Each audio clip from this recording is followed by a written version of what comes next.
जय गुरुदेव। 23 मार्च 1997 होली के पावन पर्व पर परम पूज्य स्वामी जी महाराज के अमृत वचन सायकालीन बेला में गुरुदेव जय गुरुदेव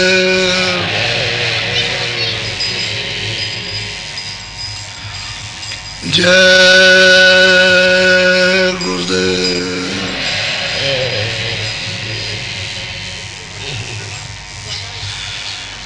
जय गुरुदेव। नाम किसका?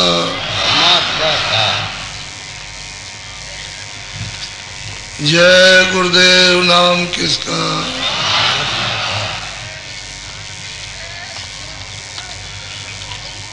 जय गुरुदेव। नाम किसका? सतगुरु सतनाम तुमको लाखों प्रणाम।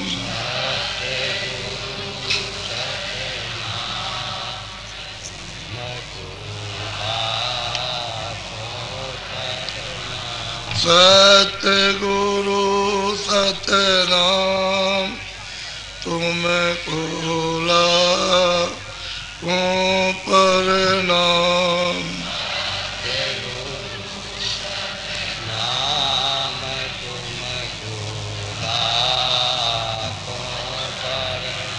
कोटिन सूरज चांद सितारे। बच्चे और बच्चियों, ये ऐसा देश है जिसमें अंधकार ही अंधकार है। कुछ दिखाई नहीं देता है कि हम कौन हैं, कहाँ से आए, कहाँ हमको जाना है, कौन हमारा साथी है, कौन नहीं है। सभी लोग इसी भ्रम में फंसे हुए हैं। कोई कहता है तुम्हारा है, कोई कहता है तुम्हारा नहीं है, कोई कहता है तुम इसके हो, उसके नहीं हो। लेकिन वास्तव में यहाँ कुछ दिखाई नहीं देता। यहाँ भी किसी आदमी से मिलना हो तो आपको कोई वो मिलना चाहिए जो उससे मिला जुला हो। तो उससे जब कहोगे, प्रार्थना करोगे कि मैं मिलना चाहता हूँ, तो आपकी कृपा, आपकी दया हो जाए तो मैं मिल लूँ। तो जब तक मिला हुआ आदमी दया नहीं करेगा तब तक आप उससे मिल नहीं सकते हो। जब अंधकार में ये सब चीजें हैं और बगैर उसके नहीं हो सकता, तो जो अपनी आंखों के ओझल हो गया, परे हो गया, जिसको हम देख नहीं सकते, उससे बात नहीं कर सकते, उसके पास पहुंच नहीं सकते, रास्ता नहीं हो सकते, तो बताओ कैसे उसके पास जाओगे?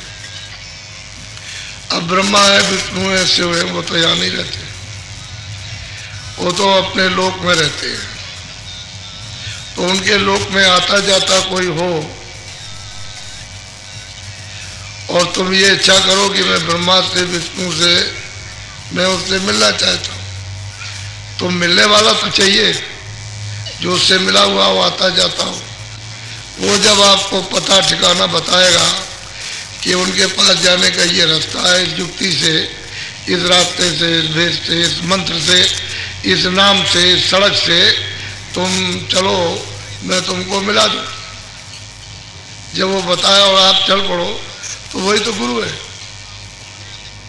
वो सब कुछ वही है। और जब तक आप उसको सब कुछ नहीं समझोगे तो उससे मिला ही नहीं सकता। आप कहोगे मैं तुमको कुछ नहीं समझता, मैं तुम समझाओ, मिलो जाकर, तो तुम तो उसका पता ठिकाना जानते नहीं, कहाँ बैठा है। इसी तरह से आद्या महाशक्ति जो इनके सबके ऊपर है, इनकी ब्रह्मा विष्णु महादेव की माता है। उससे अगर मिलना चाहते हो तो उससे मिला हुआ होना चाहिए। जो इनके पास भी आता जाता उसके पास भी आता जाता। तो ब्रह्मा विष्णु महादेव का भी भेद बताया और उसका भी। तो जब तक वो मिलेगा नहीं तब तक आप कैसे मिलोगे? वो जो मिलाने वाला वही सर्वाधार है, वो सब कुछ है। बगैर उसकी मौज मर्जी का कुछ होने वाला नहीं है। इसी तरह से ईश्वर, वो तो गुप्त बैठे हुए, वो ब्रह्मा विष्णु महादेव भी उनको पता नहीं है कि हमारे पिता कहाँ हैं। आद्या महाशक्ति को जानते हैं तो उसने छुपा रखा। उनको आदेश दिया कि ये मुझसे मिलने ना पाए, तो मिलने नहीं देगी। जब मिलने नहीं देगी तो उसका पिता का पता कैसे चलेगा कि वहाँ पर है? तो आप उनसे कहोगे कि हमको मिला दो तो खुद ही नहीं मिले, आपको क्या मिला देंगे? तो जो ईश्वर से मिला हुआ है वो इनका भी भेद सबका जानता है, आद्या महाशक्ति का भी जानता है और ईश्वर का भी जानता है। वो अगर मिल जाएगा, जो यहाँ होगा उनसे मिला जुला आता जाता है, तो ये सबका भेद जानता है।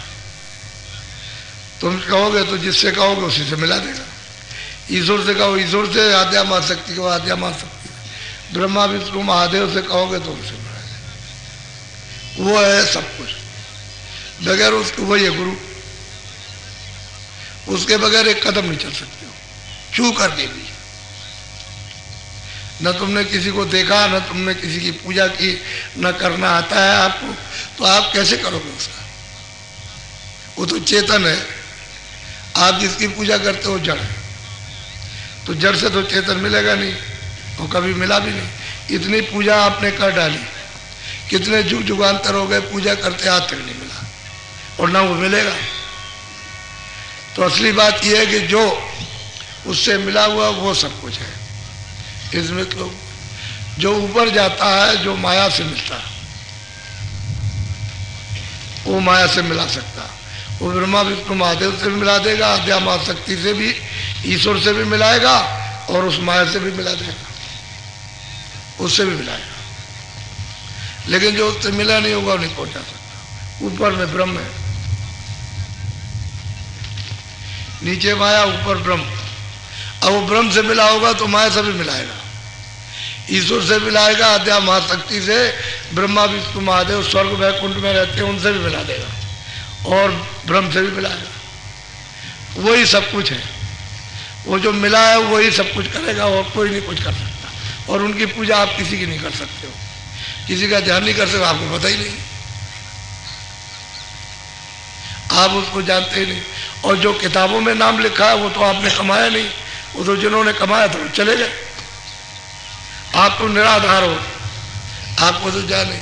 जो ऊपर जाता है प्रकृति में, प्रकृति से मिलता है, तो वो मतलब है कि ब्रह्म से भी मिलाएगा, माया से भी, ईश्वर से भी, आद्या महाशक्ति से, ब्रह्मा विष्णु महादेव सबसे मिला लेगा। और जो उधर नहीं मिला वो प्रकृति से मिलाएगा, नहीं मिला तो क्या ले जाएगा? ऊपर में पार ब्रह्म है, नीचे प्रकृति है, ऊपर पार ब्रह्म। जो उससे मिला होगा इन सब से मिला देगा। और ऊपर नहीं जाएगा तो क्या मिलाएगा? वो किसी से नहीं मिला। वही सब कुछ है। जो यहाँ जो उसका वेद जानता है वही सब कुछ है, सब कुछ। ईश्वर है, ब्रह्म है, पार ब्रह्म है, सब कुछ वही है। इसलिए कहते हैं गुरु ब्रह्मा गुरु विष्णु गुरु देवा महेश्वरा साक्षात्कार पर ब्रह्म श्री तस्मै गुरु नमः। ज्ञान मूलम गुरु मूर्ति, पूजा मूलम गुरु पदम और मोक्ष मूलम गुरु कृपा। ओ ईश्वर की कृपा नहीं, ब्रह्मा महादेव शिव की कृपा नहीं, वो गुरु कृपा है। वो जो मिला हुआ है वही सब कुछ है। और जो फिर उसके ऊपर जाएगा वो आपको मिला सकता है सबसे। और ऊपर नहीं जाएगा तो किससे मिलाएगा? तो ऊपर बहुत कुछ है। इसी तरह से जब सूरज सतलोक में पहुंच जाती है, सतपुरुष का दर्शन, तो सबका आधार है। वो जब मिलेगा तो वो सबसे मिला देगा, उससे भी मिलाएगा जो आपका सच्चा मालिक है, जिससे ये सब कुछ हुआ। और वहाँ नहीं तो मतलब है वही सब कुछ है इस मृतलोक में, उसके सिवाय कुछ नहीं। और आप भटकते हो कि चलो इसको भी कर ले, उसको भी कर ले, यही मान ले, उसको भी मान ले, देखा देखा कुछ नहीं, अब मान रहे हो। कितनों को आपने बनाया, कोई तो आपका हुआ, किसी ने आपकी मदद की, कुछ नहीं, क्योंकि वो रास्ता ही नहीं मालूम है, जाओगे कैसे, रास्ता तो एक ही जाने, अब वो रास्ता ही आप नहीं मालूम है तो कैसे, जब वो खुद नहीं चला तो आपको क्या ले जाएगा, आपको पता है कि मार रहे हो यहाँ, और फिर उसके पीछे अज्ञान में, अंधकार में, भ्रम में लड़ रहे हो, झगड़ा कर रहे हो। धर्म के नाम का कहीं झगड़ा होता है, धर्म तो ज्ञान है, जागृति है, धर्म शक्ति है, धर्म आनंद है, धर्म अमृत है, उस धर्म में लड़ाई झगड़ा नहीं होता। और यहाँ लड़ाई झगड़ा कर रहे हैं खून है जी, कोई खुदे के नाम पर, कोई ईश्वर के नाम पर, कोई देवी देवता का किसी को मार काट, कोई किसी के नाम पर, कोई राज के नाम पर, कोई देश के नाम पर, कोई गांव के नाम पर, कोई नदी और काबा, इसके झगड़ा कर रहे हैं। झगड़े में कहीं मिला, ये कुछ पूजा वूजा नहीं कर रहे, कोई इबादत नहीं है। इबादत जो फकीर, उसको वो भी तो ब्रह्मा विष्णु महादेव से मिलते हैं, वो भी तो आद्या महाशक्ति ईश्वर खुदा से, वो भी तो रब से मिलते हैं, अल्लाह से। तो जो मिला होगा वही तो मिलाएगा, और यहाँ बिना वैसे ही झगड़ा हो रहा होगा। ये समय खराब रहा, सब कुछ वही है जो कुछ है, और उसको छोड़ करके इधर उधर भटकते हो। जिसने सब कुछ पाना उसको तो आप जानते नहीं, उसको तो मानते नहीं, और जिसने कुछ नहीं पाना उसी को पीछे में लगे हुए। मिलेगा क्या, अभी तक क्या मिला, कुछ नहीं मिला। तो गोस्वामी जी महाराज जब अपने घर में थे, अपने परिवार में, तो 25 वर्ष की अवस्था में गरीब में उन्होंने प्राप्त कर लिया। वही अपने गांव राजापुर, बांदा जिला उत्तर प्रदेश में, राजापुर गांव, नदी जमुना जी के किनारे, वहीं उसी जगह उन्होंने प्राप्त कर लिया। और बड़ी भीड़ भाड़ आने लगी, सब नर नारी उनके दर्शन, क्योंकि उनकी वाणी तो अद्भुत हो गई। 25 साल की अवस्था थे, उन्होंने सब कुछ पा लिया। कि देखा ये भीड़ भाड़ सब होने लगी, तो इसमें तो कुछ काम होगा नहीं जीवों का, तो बस वो चल दिया। तो उसी शोरगुल में उनको एक प्रेमी मिल गए। नाम तो उनका हृदय था, जात के अहीर थे, यादव, और काशी के रहने वाले थे। राजापुर में नावें चलती थी, किसी सेठ के यहाँ नौकरी करते थे। तो जब भीड़ भाड़ हुई उनकी, और लोग आने जाने दर्शन के लिए, सब मेले की तरह से लग गया जमघट रोज सुबह सुबह। तो उसी में उन्होंने भी सुना शोर, तो वो भी आ गए दर्शन करने। अब दर्शन करें कुछ, सुने दर्शन करें कुछ, तो उनका चित्त लग गया, किसी चीज में नहीं उनका बैठा, बस ये दर्शन करें, इनको देखें, दर्शन करें, इनको देखें, इनकी सेवा करें, जो सुना दें उसको सुन लें। तो उनका इतना प्रेम अटूट हो गया, इतनी श्रद्धा हो गई, आस्था विश्वास इनका अटूट हो गया कि यही सब कुछ है, जो कुछ भी करता धरता सब यही। तो मतलब वहाँ रह जाए, उनकी सेवा करें, रात को भी, कभी दिन को भी, कभी रात को भी, कभी दिन को भी, कभी रात को। नौकरी भी कर ले, आ भी जाए, फिर दिन भर और रात भर नहीं जाए, उन्हीं के पास रहे। तो उनके पास रहे, सेवा किया, सत्संग सुना, भजन सुने, उनका चित्त लग गया उसमें। अब उनके वजह दूसरे किसी को नहीं मानना, उनकी कृपा हो गई, दया हो गई। अब एक तो कोई उनको मिल गया, कहा कि ले बैठ कर भजन कर मेरे सामने। तो भजन रास्ता बता दिया, लग गया। वैसा अटूट होना चाहिए कि उनके सिवाय किसी को कुछ समझे नहीं, कुछ नहीं समझना, कुछ भी, खुदा हो, अल्लाह हो, भगवान हो, ब्रह्म हो, जो कुछ भी, देवी हो, देवता हो, सब यही। इतना उसका प्रेम, अटूट श्रद्धा, कोई कुछ नहीं। तो उसको दे दिया, उसी 25 वर्ष की अवस्था ही में उसको प्राप्त करा दिया अपने सामने वहीं। तो फिर वो आज्ञा लेकर के अपने देश, अपने गांव काशी जी आज्ञा लेके आदेश हो गया, चला गया। उसका चित्त इनमें, इनका चित्त, यानी उनका इसमें लगा, इनका उसमें। तो बस उसी आधार से उन्होंने अपना गांव छोड़ दिया और 26वें साल में वो काशी पहुंच गए। अब वो जहां भी रहेंगे, जो भी वाणी कहेंगे, वो तो अलौकिक वाणी है। वो तो जो भी सामने जाएगा वो खिंच जाएगा, वो तो अलौकिक चीज है। वो तो जो भी सुनेगा उनके पास बैठ जाएगा। तो बहुत लोग उनके पास में आए, क्योंकि उन्होंने तो कभी सुना नहीं था। जो कुछ पूजा पाठ करते थे, जो कुछ भी करते थे, उससे तो कुछ उन्होंने पाया नहीं था। पूजा पाठ करो, पढ़ते रहो, पठन पाठन करो, वो जिन चीज़ों का भी करते हो समय के साथ साथ पढ़ते रहो। अब वो तो बताओ अलौकिक वाणी है। तो लोग गए, अब लोगों ने पूछा कि हम इतने दिनों से कर रहे हैं, हमको 20 साल हो गए, हमको 30 साल हो गए, हम इसमें लगे हुए हैं, इसमें कर रहे हैं, तो हमारी इसमें आस्था। तो उन्होंने बताया तो जड़ चीज़ है। अगर चेतन की आस्था चेतन में लगाते तो चेतन मिलता है, तो जड़ है। ये भी जड़ है, वो भी जड़ है। सब समझाया तो उनकी समझ में तो आ गया। अब वो सब शंका, क्योंकि उन्होंने तो शास्त्रों में कुछ देखा नहीं। अब वो जो बताएंगे भाई ब्रह्मा भी है, विष्णु भी है, शिव भी है, आद्या मां शक्ति भी है, ईश्वर भी है, उसके बाद में माया भी है, ब्रह्म भी है, लेकिन अब वो शास्त्रों में तो उसके परे का है नहीं। तो कहेंगे हमारे परे का तो रहता। तो भाई इधर की तो बात नहीं बताते, परे की बताते, उधर और कुछ। अब वो अलौकिक चीज है, क्योंकि वो शास्त्रों में तो आई नहीं। क्योंकि ये किताबें तो बाद में बनी है, पहले तो किताबें थी नहीं। वो तो जिन्होंने किताबें बनाई हैं, वो तो मतलब ये ईश्वर का आदेश हुआ है कि तुम जो हम बोले तो लिख दो। तो ब्रह्मा ने लिखा, तो चारों वेद है। लेकिन वो कहते हैं नहीं, आगे कुछ और है। अब वो क्या है? तो वो तो उन्होंने देखा नहीं। अब यही नहीं देखा है, जिसने किताबें बनाई उन्हीं को नहीं देखा कि ये कहाँ रहते।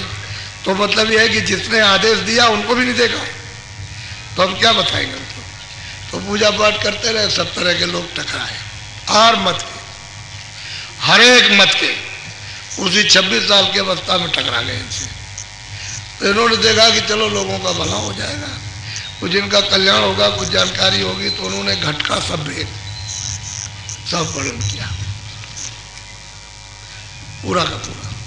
अब वो सुनकर के अचंभित तो बात है ही, कोई चीज़ आपके सामने रखी जाए जिसको कभी आपने सुना नहीं, कभी देखा नहीं, किसी और से नहीं सुना, किसी ने बताया नहीं, तो आश्चर्य तो करेगा। तो किसी की मत तो ठीक होती है, किसी की खराब होती है।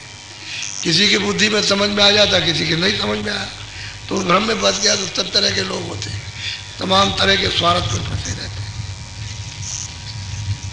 सब स्वार्थ में फंसे रहते हैं। कोई मान में, कोई मर्यादा में, कोई घमंड में, कोई गरुड़ में। तो हर मत का टकराया, चाहे वो जैन मत हो, चाहे मतलब एक कबीर मत हो, चाहे वो और कोई मत हो, वैष्णव मत हो, शिव मत हो, सन्यासी हो, उदास, इनके पास कौन नहीं पहुंचा उसी 26 साल की अवस्था में। लेकिन जो पहुंच गया बस उसका तो काम होना ही है, उसकी तो शंका सब चली जाएगी। लेकिन जो नहीं पहुंचेगा उसका क्या जाएगा, वो तो भ्रम में फंसा रहेगा कि उसने तो कभी देखा नहीं, कभी सुना नहीं। वो तो कहते हैं भाई वो मंदिर में बैठा है, उसका तो बहुत बड़ा मंदिर है, तो मंदिर में पूजा करो, कौन मना करता। पूजा तो पूजा करो चेतन की। वो तो कहते हैं जिसमें दिया नहीं, बत्ती नहीं, तेल नहीं, कोई मसाला नहीं, कोई माचिस नहीं लगा रहा, उसमें तो उजाले उजाला है। और तुम यहाँ रोज दिया जलाते हो, तेल डालते हो उसमें, दीपक में, उसमें चिराग में तेल डालते हो, रोज जलाते हो, रोज बुझ जाता। तो कहते हैं भाई वो तो दीपक जल रहा, उसमें तेल बत्ती कभी डाली नहीं जाती, वो तो हमेशा जलता रहता। तो वो तो कहते हैं पूजा करो उसकी जो हमेशा जल रहा, जिसमें तेल बत्ती इसकी उसकी जरूरत नहीं पड़ती। तो अब यह है कि उनकी समझ में आया तब तो समझे। जब उन्होंने कुछ देखा नहीं, कुछ किया नहीं, कुछ डरा नहीं, तो भ्रम में फंसे हुए हैं, अज्ञान में, तो अपना बस करते रहते हैं। अरे भाई सामने होना चाहिए ना कुछ ना कुछ। तो इनके पास सब लोग गए, सबका निवारण करेंगे। लेकिन अब यह है कि जो सामने जाएगा उसका तो हो जाएगा काम, जो सामने नहीं पहुंचेगा उसका कैसे काम होगा। तो सब कुछ फंसे रहते हैं भ्रम में। तो अब देखो बड़े ध्यान से आप सुनिए, कितनी गहन और कितनी साफ स्पष्ट है मतलब। तो इनके पास जैन मत के पहुंच गए कि हमारा मत तो सबसे बड़ा है। कहा कि आप क्या कहते हैं, आप ये हमारा मत, ये हमारे मत में ये लिखा, हमारे मत में। मत कहते हैं, सही बात, कोई फिरका तो है नहीं, मत कोई जाति नहीं है, मत कोई नाम नहीं, मत तो एक रास्ता है, मत कहते हैं रास्ते को। तो उस पर तो वो चले नहीं, उस रास्ते में जब गए नहीं तो उनको मिलेगा क्या, वो जानेंगे क्या, उसको ज्ञान क्या होगा? वो तो जीवात्मा जगेगी नहीं तो आत्मज्ञान नहीं होगा, जब आत्मज्ञान खुद का नहीं होगा तो परमात्म ज्ञान नहीं होगा, तो कैसे उसका दर्शन दीदार करेंगे?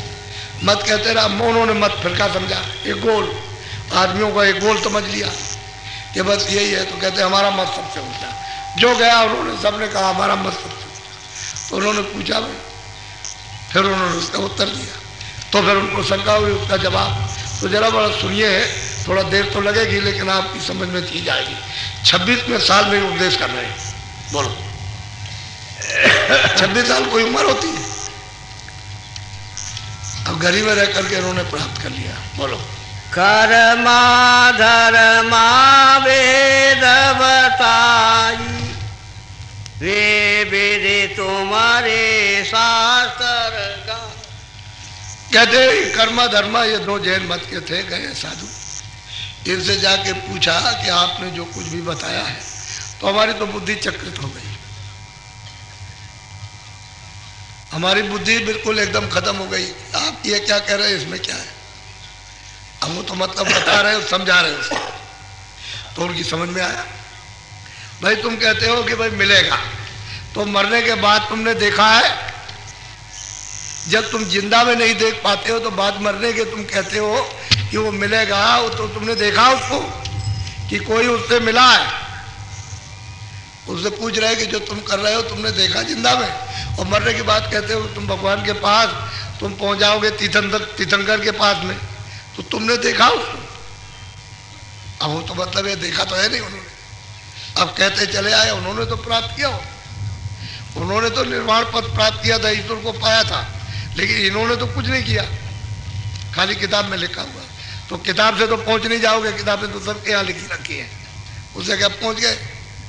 तो बहुत प्रेम से प्यार से, जो उसको शंका आई है, पहले तो आए थे कि हम बहुत कुछ जानते हैं, लेकिन जब उन्होंने कुछ कहा तो वहाँ कुछ नहीं, वो फेल हो गया मामला। एक ही शब्द में तो मामला होता है, भाई तुमने कुछ देखा? कुछ नहीं देखा। तुम्हारी आँख खुली है तुम्हारे हृदय की? कुछ नहीं, बंदे बैठे हुए। तो इस जगत में कहीं भगवान दिखाई देता है? तो यहाँ कहाँ है? तो फिर मतलब ये है कि वो तो बहुत बड़ा है, वो छोटा तो है नहीं कि भाई इतना सा बैठा हो, बहुत बड़ा। तो उनकी बुद्धि चकरा गई, बोलो या पीछे बैठ जाओ, आवाज सुनाई दे साहब। हाँ ए बच्चे इधर आओ। या से हम कछु बिन दरसाई, ताका वेद कहो। अब वो कर्मा धर्मा गोस्वामी जी महाराज थे, 26 साल की अवस्था में कह रहे हैं कि जो आपने हमारे मत से, हमारे स्थान से जो हमको बताया गया, उससे भिन्न आपने जो बताया, वो हमको जरा सा भेद भेद वर्णन कीजिए विधि विधान के साथ। उनकी तो बुद्धि फेल हो गई, क्योंकि बुद्धि से तो परे है, मन से भी वो परे है, चित्त से भी परे, इंद्रियों से भी परे। तो जो चीज परे है वो बुद्धि में कैसे आ सकती है? अब बुद्धि की चीज तो उतनी है जितनी, अब बुद्धि तुम इतनी बड़ी बुद्धि है तो इसको सब चीज तो जानते नहीं। बुद्धि तो नाशवान चीजों का विचार करती है कि पहले क्या था अब क्या और आगे क्या, बस, और फिर वही चीजें नाश हो जाती, उसी को बुद्धि द्वारा बनाया फिर वो नाश हो गई।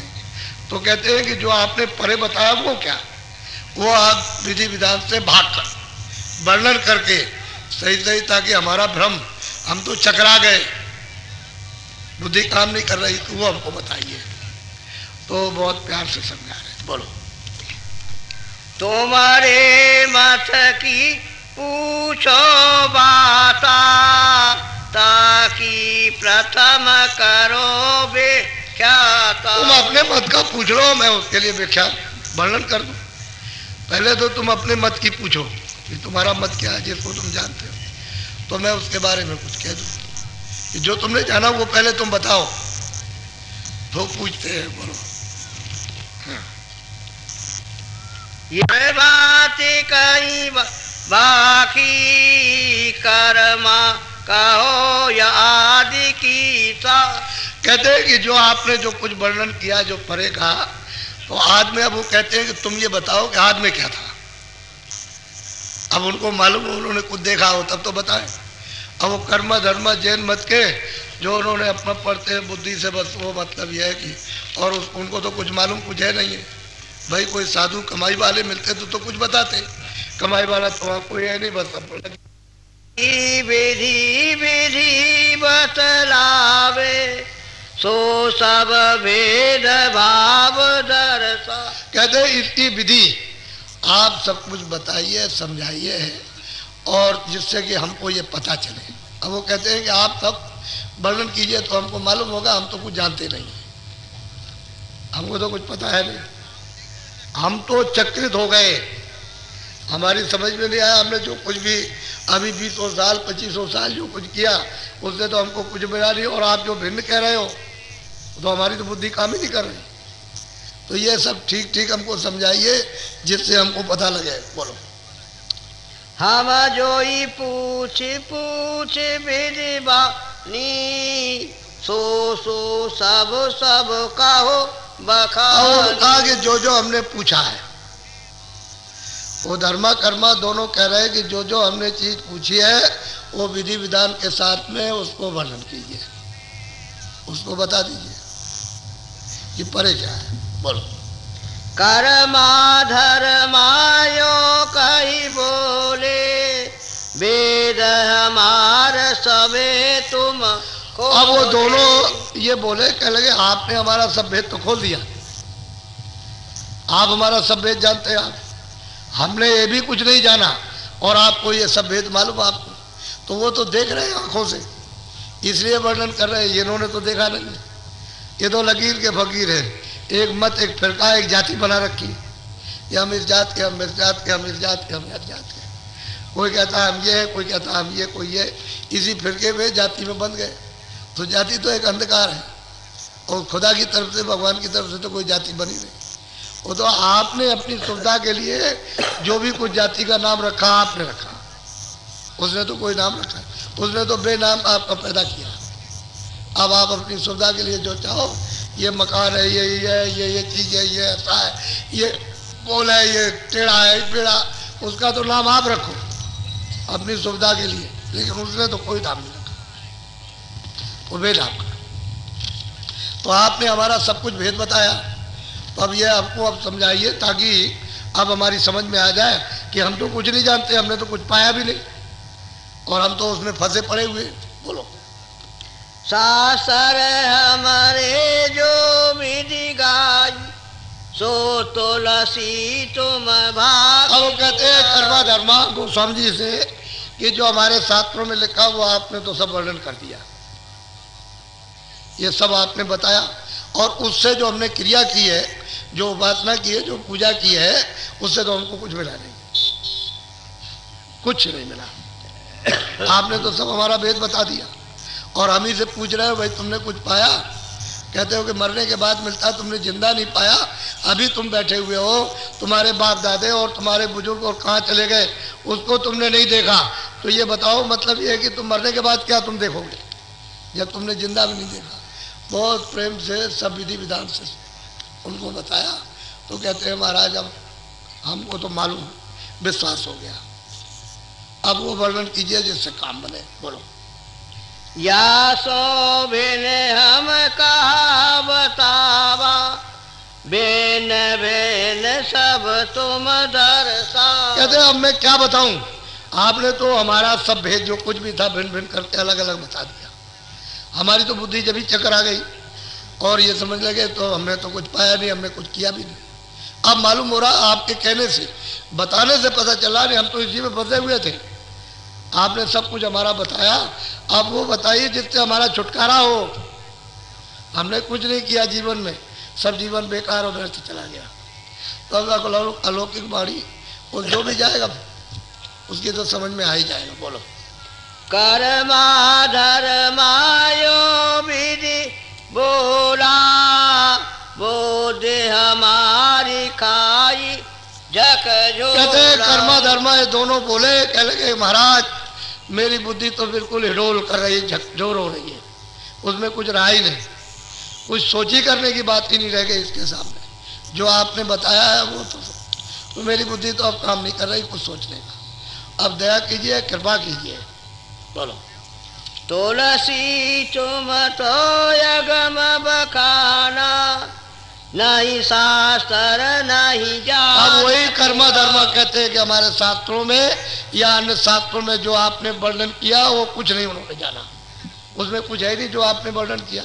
और सही बात है कि जो शास्त्र जो वेद है उसमें कहते हैं कि वो तो चीज़ है नहीं, वो तो कहते हैं और कुछ है, इतना ही कह दिया और कुछ है। अब आगे क्या वो तो हमने देखा नहीं, लेकिन ये जरूर इशारा किया कि और आगे है। अब क्या है तो जो देखेगा तो बताएगा।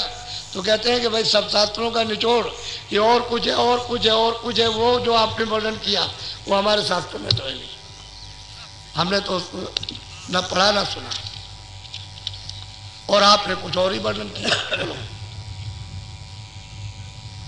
हाँ, पुणे एक भर्म भाव दिल आई, स्वामी तुलसी बाके सोना। अब उनको कुछ भ्रम सा हो गया कि हमारे यहाँ मुक्ति का लिखा है, तो ये स्वामी तुम उसको बढ़ाओ कि मुक्ति क्या चीज़ है, वो बता दीजिए कि भाई मुक्ति हो जाती है, मुक्ति हो जाती है। मुक्ति भी तो एक स्थान है, मुक्ति कोई अवचल घर तो नहीं है, वो भी एक स्थान है बीच का जहाँ मुक्ति हो जाती है। कहते हैं कि वो जो मुक्ति मुक्ति करके बताया गया वो क्या चीज़ है। तो मुझे ये भरम आया तो मेरी ये भी शंका टूट जाए, ये भी एक ख़त्म हो जाए कि मुक्ति क्या चीज़ है। बहुत अच्छी तरह से श्रद्धा से पूछने लगे, फिर वो तर्क खत्म हो गया क्योंकि बुद्धि तो खत्म हो गई, वो तो चक्रित हो गई, झकझोर गई, यानी बुद्धि में कुछ रह ही नहीं गया सोचने का। और फिर प्रार्थना करने लगे जो आपने जो कहा है वो तो आपने अलौकिक और अगम है, अब हमारी ये शंका ये भी दूर कीजिए, मुक्ति के बारे में कुछ बता दीजिए। तो वो भी बता देंगे उसको, बोलो। तुम तो मुक्ति आज दर सावा, या को मर्म बहुत लोई कहते गावा। तुमने मुक्ति इसके लिए हाथ बताई थी, मुक्ति आखिरी है, इसके आगे कुछ नहीं है, तो उसका भी मर्म उसका भी भेद बताइए, आगे कुछ है कि यही है कुछ, तो आगे तो है ही, वो तो वर्णन नहीं कर रहे आगे के लिए, लेकिन वो शंका अपनी दूर कर रहे हैं कि मुक्ति का स्थान कौन सा है, बोलो। और सबे बाकी तुम साखी, पुणे इतनी मोरे नहीं बाकी। हम कहते हैं कि इतना तो भ्रम रह गया हो, तो आपने दृष्टांत दे दिया, हर तरह से समझाया। देखो तुम्हारा इसमें उस शास्त्र में ये, उसमें किताब में ये है, उन्होंने ये कहा, उन्होंने ये, वो तो सब समझा दिया उसको। कह लेगा वो तो समझ में आ गया हमारी, लेकिन ये मुक्ति के बारे में इसका भी कोई प्रमाण दे करके कोई थोड़ा समझाइए ताकि हमारा ये भ्रम ये भी दूर हो जाए, बोलो। मुक्ति गली तुम आज बतावा, सोनाई जैन मते में गावा। कहते हैं भाई वो जैन मत में तो है नहीं, और आप मुक्ति के लिए कहते हो मोक्ष के लिए। मोक्ष तो चीज़ अलग है और मुक्ति अलग है, और हमारी किताबों में आया नहीं, और आपने ये भेद वर्णन किया, तो इसके बारे में भी कुछ सुना दीजिए, क्योंकि हमने तो अभी तक ये जाना ही नहीं था, बोलो। चौथे काल मुक्ति बतलावे, पंचम काल जैन नहीं गावे। कहते हैं कि चौथा लोक है, कहते हैं मुक्ति कहती है वहाँ मिल जाती है मुक्ति, जो चौथे लोक में पहुँच जाता है। और वो पंचम और एक अलग है, दोनों स्थान काली के हैं, ये भी काल का स्थान मुक्ति का, वो भी स्थान। जैसे स्वर्ग और वैकुंठ है, मृतलोक में मान लो तुम्हारी उम्र 100 बरस की है, तो 100 बरस रहो, अगर जल्दी जल्दी श्वासा पूरी करो तो चलो यहाँ से। मान लो तुमने कुछ कमाई कर ली और स्वर्ग वैकुंठ में पहुँच गए, तो वहाँ 1000 बरस रहो, 500 बरस रह जाओ, और जो पुण्य तुमने किया वो स्वर्गलोक में उसका सुख भोग लो, वहाँ तो दुख है नहीं। इस तरह का कोई शोक संताप नहीं है, इस तरह की कोई भूख और प्यास नहीं है स्वर्ग वैकुंठ में, इस तरह की कोई गर्मी, कोई जाड़ा, कोई बरसात नहीं, न इस तरह की कोई बीमारी, और न ये शरीर है। ये 5 तत्वों का जल पृथ्वी अग्नि वायु आकाश, ऐसी वहाँ मृत्यु भी नहीं होती है, और ऐसा वहाँ पर कोई संबंध भी नहीं होता कि चलो बच्चों का है, स्त्री का है, पुरुष का है, इनका उनका जात का इसका, ये सब कुछ वहाँ झगड़ा नहीं। तो वहाँ 500 बरस 1000 बरस भी रहो, लेकिन पुण्य छीड़े मृत लोग तो वो भी स्थान नीचे आने का। ऐसे ही है मुक्ति का, कि मुक्ति भी अगर आपको मिल गई तो वहाँ पर मतलब 50,000 बरस तक रहो, 10,000 बरस तक रहो, 5,000 बरस तक रहो आप, और वो भी पुण्य छीड़ हो जाए, फिर चले आओ वापस लौट कर। स्थान ये आने जाने के हैं, लेकिन वो स्थान जो सबसे परे है उसमें तो आना जाना नहीं। तो कहते हैं कि स्वामी इसको भी जरा सा बता दीजिए, और वो जो परे का जो वर्णन कर रहे हैं वो भी समझा दीजिए। बोलो। स्वामी तुलसी यह विधि कहिए, तामे मुक्ति आज विधि कहते इस पाइए। प्रकार से इस विधि से आप हमको समझा दीजिए जो हमारी समझ में भी बैठ जाए और हमारा काम भी बन जाए। हम जिज्ञासा के लिए पूछ रहे हैं, हमें कोई तर्क नहीं, जानकारी के लिए, ताकि हमारा कोई संदेह न रह जाए और भ्रम सब दूर हो जाए, हम रास्ता सीधा चले। वो तो कहने लगे बीच ही में कि हम आपको छोड़ के जा नहीं सकते, आप ही सब कुछ हो। बीच बीच में ये चिल्लाए दोनों के दोनों, लेकिन कुछ संदेह है वो भी हमारा दूर हो जाएगा, तो बीच में कोई शंका नहीं रहेगी। अब आपको छोड़ के जा नहीं सकते कहीं, और जैन मत कुछ नहीं है। ये चिल्लाने लगे तो पूछ रहे श्रद्धा से, जानकारी के लिए। बोलो। ऐसी कौन जो विधि कराई, तासो आज मुक्ति गति पाई। कहते हैं वो विधि कौन सी, वो रास्ता कौन सा है, वो उपाय कौन सा है, वो कौन सा है जिससे कि आज जहाँ से जीव आया वो गति हो जाए। वो रास्ता पूछ रहे हैं, तो रास्ता तो उनको मालूम नहीं था। जब ये सत्संग दूर हो जाएगी, गिर जाएंगे, तभी तो रास्ता उनको मिलेगा। तो रास्ता बताने वाले सामने बैठे, बगैर उनके बताए हुए जा भी नहीं सकता। और रास्ता बताएंगे तो वही पूछ रहे हैं कि महाराज वो कौन सी है जो आज जीव हमेशा छुटकारा पा जाता है। बोलो। जो जो तुमने वेद बखाना, सो तो हम सुपने नहीं जाना। अब वो कहते हैं कर्मा धर्मा की जो जो आपने वेद बताया, हमने तो सपने में भी उसको नहीं जाना था, और ख्वाब में भी हमने नहीं जाना। ये हमने कभी सुना ही नहीं, किसी ने हमको बताया नहीं, ना हमारी किताबों में, ना हमने उसको पढ़ा, ना किसी हमारे आचार्यों ने बताया हमको। जब आचार्य जो आए थे वो तो चले गए, उन्होंने बताया होगा उस समय के लोगों को और वहां तक पहुंचाया होगा, लेकिन वो तो चले गए।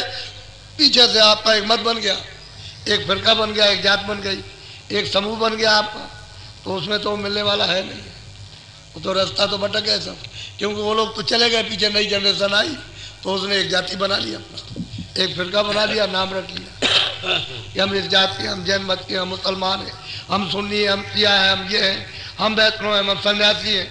तो इससे काम हम होने वाला नहीं कुछ। कहते हैं आपने सब कुछ बताया। बोलो।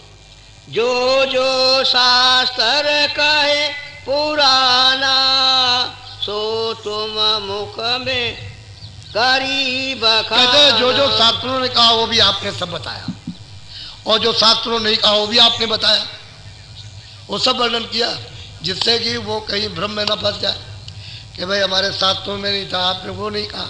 तो शास्त्रों वाला भी सब कहा, सबका प्रमाण दिया, और जो उसके परे था, जो शास्त्रों में नहीं था, और जब शास्त्र बने नहीं थे और शास्त्र का भेद नहीं उसका भेद नहीं जानते थे, तो शास्त्रों में तो आएगा नहीं। शास्त्र तो बने हुए ब्रह्मा ने बनाए, जो वेदवाणी उच्चारण हुई है वो तो मतलब है कि ईश्वर की उच्चारण हुई, वो लिखा उन्होंने, जो आदेश दिया उसको लिख दिया। दर्शन तो उन्होंने उसके नहीं किए, दर्शन ईश्वर के दर्शन तो उनको नहीं हुए, वाणी सुनी तो वाणी लिख दी। जो बोलते गए लिखते चले गए, जो बोलते लिखते गए, और बस ये कि फिर उन्होंने यही कह दिया कि भाई हमको कुछ मालूम हो रहा है, और भी कुछ है, कुछ और भी है, अब वो हम जो है वो हम नहीं जानते। लेकिन जिन्होंने वाणी उच्चारण की उनको भी हमने नहीं देखा। तो कहते हैं सब शास्त्रों का आपने सबका प्रमाण रखा और उसके परे बताया, वो तो परे है। बोलो। सो साची सब हम मन में आई, चित में खूब खूब उर कहते हैं खूब चित्त में बैठ गई, सब आपने प्रमाण सब तरह का दिया, हमको कोई शंका नहीं रह गई, हमारे चित्त में समा गई है कि उसके परे भी है कुछ। अपने को शास्त्रों को मालूम नहीं, जिन्होंने बनाया उनको तो पता नहीं है, जब उन्हीं को पता नहीं है तो हमको क्या बताएंगे वो। अभी इनके चित्त में बात बैठ गई, दोनों मतलब जैन मत के लोगों को, और ये उनसे प्रश्न कर रहे हैं, शंका तो उनकी सब दूर हुई। बोलो। हम तुम्हारे चरणन बलिहारी का धर्माम शरण तुम्हारी। वो कहते हैं कि तुम्हारे चरणों की बलिहारी, जो हमको ये सुनने को मिला, बस हम तो आपके चरणों के सहारे हैं, हम आपको छोड़ के नहीं जा सकते, अब दया करो, कृपा करो। और वो भेद दो जो असली भेद है, वो हमको दीजिए। हम चलना चाहते हैं, जाना चाहते हैं कि हाँ हमको सब समझ में आ गई। जब ये दीन हो गए, अपने को छोटे बन गए, सब बात समझ में आ गई, कोई विवाद नहीं रह गया चित्त में, बुद्धि में कुछ नहीं रहा, कोई उलझन नहीं रही, सब समझ गए, जान गए, तो गिर पड़े चरणों में। 26 साल की अवस्था। मुक्ति भाव मोको दर्शावो मोरे दिल का वर्म। कहते हैं मुक्त वेद रास्ता, उसका भाव, उसकी पहुंच, उसका ज्ञान, उसकी शक्ति, वो जो मुझे बताइए, यानी मतलब दिखाइए, उसका मतलब है बताइए, दिखाइए और हमको चलाइए। हम तो चलने के लिए तैयार हैं, अब नहीं छोड़ेंगे, अब बता दीजिए रास्ता, हम चलने को सर्वांग से तैयार हैं, सब कुछ समर्पण है। जब ये दशा देखते हैं, जब ये दीन गति, छोटापन अब बैठ गया दिल में, तो ये सब भेद बता देंगे, कहेंगे लो ये रास्ता आप चलो। उधर से चले आए, तमाम दुनिया की तमाम बवाल बांधे हुए गले में, सारे संसार का सूप गले में बंधा हुआ, ये भी हमारा हो जाए, वो भी हमारा हो जाए, वो भी हो जाए, उसको भी पकड़े, उसको भी, तब क्या मिलेगा? जब तुम संसारी को पकड़े हुए हो, उसी में आस्था, उसी में बासा, उसी में लोभ, उसी में लालच, उसी में मोह, उसी में पड़े हुए फंसे हुए हो, तो क्या पाओगे? जब सब छूट जाए, समझ आ जाए, छूट जाए, तो कैसे मिलेगा? सत्संग से मिलेगा बच्चा, ऐसे कैसे मिल जाएगा? बिना सत्संग के भरम जा ही नहीं सकता। जुग जुग का भरम, कोई एक जन्म का भरम है, कितने सतयुग, कितने त्रेता, कितने द्वापर, कितने कलयुग बीत गए, तब का ये कितना जन्म हो चुका, कितना मरण हो चुका, कितने बार 84 नरकों में गए, कितनी कितनी तुमने अब विपताएं, मुसीबतें उठाई, और बड़ी मुश्किल से फिर मनुष्य शरीर मिला, फिर भरम, इसी मोह ममता में बसे हुए हो। तो सत्संग से जाएगा, और दूसरा कोई रास्ता नहीं है। बिना सत्संग के बुद्धि कैसे साफ होगी, मन कैसे साफ होगा, अंतःकरण कैसे साफ होगा, कैसे तुम्हारे कर्मों का विनाश होगा? सत्संग मिलेगा तो, सत्संग तो जल है, बिना सत्संग किसी ने पाया ही नहीं। जब किसी ने पाया तो सत्संग से पाया, सत्संग से सबको, यानी जितने भी आए महापुरुष, उनसे जो कुछ भी पाया वो सत्संग से मिला। बिना सत्संग में किसी आज तक नहीं कहा कि मुझे सत्संग के बिना मिल गया, सब ने यही बताया कि सत्संग से मिलता है, ऐसे नहीं। इनको भी मिलेगा सत्संग से ही मिलेगा, ये भी प्राप्त करेंगे तो सत्संगी से मिलेगा, वैसे नहीं। और इनको भी जो मिलेगा वो भी चिल्लाएंगे, ऐसा नहीं है। तो अब देने की दीन गति पर आ गए, लेने के लिए वो देना चाहते, ये लेना चाहते, दोनों का जोग मिल गया, लेने का भी देने का भी। और जब तक जोग नहीं मिलता है, जब तक संसार का ये भूत तुम में बसा हुआ है, चारों तरफ से घेरे हुए, तुम उसमें फंसे हुए, तो क्या तुम ले पाओगे? और वो क्या दे पाएंगे? तुम्हारे ऊपर तो दूसरी चीज सवार है। और जब ये सब उड़ जाएगी तो सत्संगी से उड़ गया, साफ हो गया, सब भ्रम चला गया। और 2500 साल का, 20 साल का और ज्यादा ये सब भ्रम था, जो पूजा का पाठ का हाथ था, ये सब इसमें लगाया, सब खत्म हो गया, उड़ गया सब, कह लगे कुछ नहीं मिला। तो सत्संग से खत्म होता है। बोलो। धर्माय सविधि बोले, स्वामी दीन दया करो, मुक्ति विधि गति खोले, बाकी अगम गम सब दीन हो गए, दया करो, कृपा करो, हम आपकी शरण में, सब भेद मुक्ति का, मौज का, घर में आने जाने का सब वर्णन कीजिए, बताइए। हम चलने के लिए तैयार हैं। अब ये इच्छा जाग गई।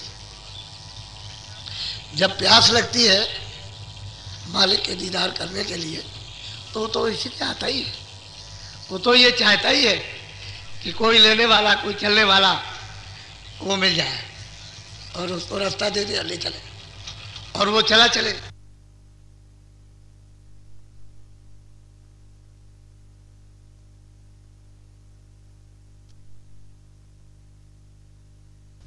सच्चा पति है, इन जीवात्माओं का, इन रूहों का, इन सुरतों का सच्चा मालिक है।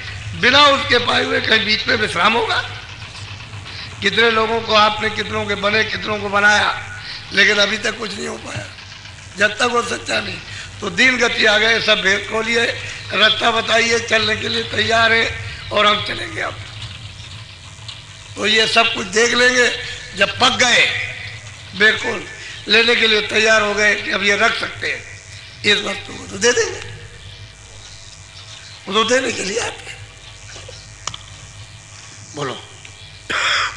तुलसी कहत बुझाई, कर्मा धर्मा सब सुनो, आगे कहूँ लखाई, मुक्ति विधि दर्शाई। कहते हैं कर्मा धर्मा से, गोस्वामी जी महाराज कहते हैं कि मैं अब तुमको ये लिखाता हूँ, दिखाता हूँ, विधि बताता हूँ, फिर तुमको दिखाऊंगा, लिखाऊंगा। मुक्ति क्या है, मोक्ष क्या है, आदि क्या है, अंत क्या है, ये सब तुमको बताऊंगा, सब तुमको समझा दूंगा। बोलो। कह तुलसी सुन अगम संदेशा, आदि अंत दर्शावो दे। अब गोस्वामी जी महाराज कहते हैं भाई कर्मा धर्मा, अब मैं तुझे सब आदि और अंत का बताता हूँ कि ये सब हुआ कैसे, ये सारा विस्तार कैसे हुआ। इतना बड़ा विस्तार हो गया तो कैसे हुआ। आदि से अंत, अंत से आदि। अब उस संदेश को तू पहले सुन ले। अब तो चलने की तैयारी तेरी हो गई और ये बात निश्चित है कि अब ये पहुंच जाएगा। इसको पका लिया, ये पक गए और लेने के लिए अब बिल्कुल सर्वांग तैयार हो गए। चलना चाहते, जाना चाहते। अब जब ये सब तरह से साथ सामान तैयार हो गया तब वो वर्णन कर रहे हैं कि अब सुन ले अगम का संदेशा आदम का। बोलो। प्रथम रहे एक पुरुष अनामा, चौथे पद के पार। अब गोस्वामी जी महाराज कहते हैं प्रथम में वो अनाम पुरुष अब भी है, जैसा पहले था वैसा अब भी है और आगे भी वैसा ही रहेगा। कहते हैं पहले वो अनाम था, उसका कोई नाम नहीं था, ना कोई उससे अलग था, कुछ नहीं था। ना जमीन थी, ना आसमान था, ना पूरब था, ना पश्चिम था, ना सूरज, ना सितारे, ना तुम थे, ना वेद था, ना कतेब था, ना कुरान था, ना पुराण था, ना शास्त्र थे, कुछ नहीं था। ना स्वर्ग था, ना वैकुंठ था, ना ईश्वर था, ना माया थी, ना ब्रह्म था, ना कोई प्रकृति थी, ना पुरुष था, ना काल, ना महाकाल। कहते कोई नहीं था। ये कुछ कहते पहले अकेला था, अकेला। अब वो कहते हैं चौथे पद के पार है। चौथा पद कहते हैं सतलोक, सचखंड को। वो चौथा पद, उसके पार एक पुरुष का नाम, उसका कोई नाम नहीं, अब भी नाम नहीं है, पहले भी कोई नहीं था, आगे भी कोई नाम नहीं रहेगा। वो कहते हैं पहले अकेला था, ये सब का सब उसी में था। अब वो वर्णन करते हैं, उनको बता रहे हैं, समझा रहे हैं उसको। बोलो। जब नहीं रहे गगन आकाशा, चंदा सूरज नहीं प्रकाश। कहते हैं कि कोई गगन किसी तरह का भी आकाश, ना चांद ना सूरज, कोई भी नहीं, ना स्वर्ग ना वैकुंठ, कोई कुछ नहीं था। पहले वही था एक नाम, जिसको कहते हैं एक अनिया नामा। सब संतों ने कहा उसको पा करके, जितने भी संत 700 वर्ष के अंदर आए उन्होंने सबने वर्णन किया उसको। एक अब भी है वैसे, पहले भी था, आगे भी रहेगा। कहते पहले अकेला था, ऐसे ये कुछ नहीं था। ना तुम्हारा नाम था, ना कोई जाति थी, ना ये था, ना गगन नाम था, ना जमीन नाम था, ना ये, ना सूरज, ना कोई उजाला था, यहाँ कुछ नहीं था, पहले वो अकेला था। बोलो।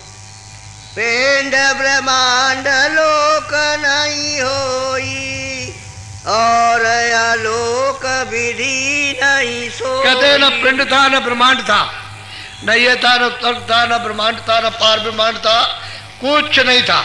और न कोई लोग थे, न कोई आलोक थे, न वो सतलोक था, न ये था। वो कहते हैं कि ना वो अलग था, ना आगम था, पहले वो अकेला नाम था। और वो बेइंतहा है, बेशुमार, अभी बेइंतहा बेशुमार। कहते हैं कुछ नहीं था, वो मैं आज से और अंत तक, अंत से आज तक सब मैं बता रहा हूँ। अब तुम जब चलने की तैयारी तुम्हारी हो गई है तो मैं बता तो दूं कम से कम। बोलो। चौथा पद रचना नहीं ठानी। अब गोस्वामी जी महाराज कहते हैं कि चौथे पद की सतलोक की भी कोई रचना नहीं थी, किसी तरह की भी, क्योंकि सत्पुरुष थे नहीं, वो तो अनामी था। अब वो वर्णन कर रहे हैं सब, ये हुआ कैसे। 25-26 साल की अवस्था में सब कुछ जान गए, कुछ बाकी नहीं रहा, सब कुछ जान लिया। अरे तो आत्म परमात्म वो तो ज्ञान है, वो तो भंडार है, अथाह सागर है, उसको उन्होंने आज से अंत तक जान लिया। तो छोटे मोटा काम है कि 26 साल में वर्णन कर रहे हैं, बता रहे हैं।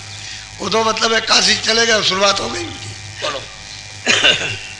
तासो लहर सत साहिब भयऊ सत नाम संत। अब वो कहते हैं कि ये विस्तार कैसे हुआ कि अनामी पुरुष की एक लहर उठी, एक उस अथाह सागर से एक लहर चली। तो उन्होंने मतलब यह है कि ये सत्य साहब चौथा लोग, उसके बीच में, उसके शुरू में कहते हैं कि वो लहर चली और वो आई, उसने चौथा पद यानी सतलोक, उनका नाम सतनाम है। तो बीच में कुछ और भी, क्योंकि लहरें चलती है, जब लहर चली तो बीच में फिर कुछ कम होती गई, पहले ज़्यादा, फिर उससे कम, फिर उससे कम। तो लहर कहते हैं कि उस मालिक की जो अनाम है उसकी लहर उठी, उससे अगम लोग, उससे अलग लोग, और फिर उससे सत्य लोग, चौथा पद, और उन्हीं का नाम है सतनाम। तो ये लोग जो है उनसे अलग है, जो लहर से तैयार हुए हैं, अगम और अलग, और सत्य लोग ये छोटे मोटे लोग हैं, अपार। कहते हैं कि पहले वो अकेले ही था, उससे ये।